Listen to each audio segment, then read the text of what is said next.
ang pambansang ama, pambansang lakay, Bisaya, pambansang amahan, President Rodrigo Roa Duterte.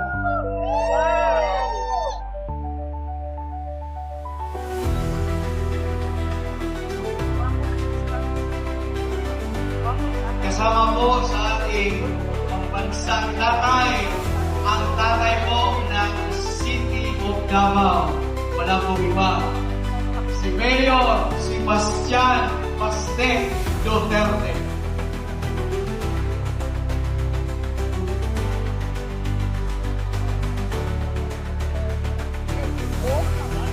Makaya. Okay lang. Abutay! May we request everybody, please back to your respective seats. Balik tayo, anyway mamaya.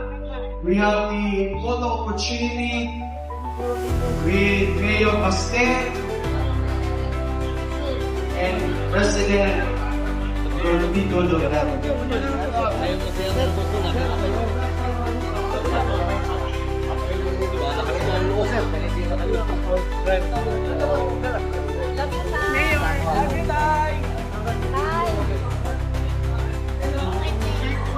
Kita na naman tayo. Pupunta ako sa inyo. Kapolot?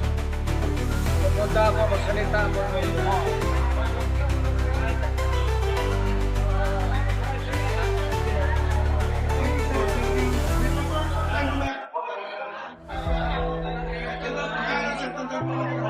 Once again, we would like to request ang ating mga kababayan sa Manalin sa Pilipinas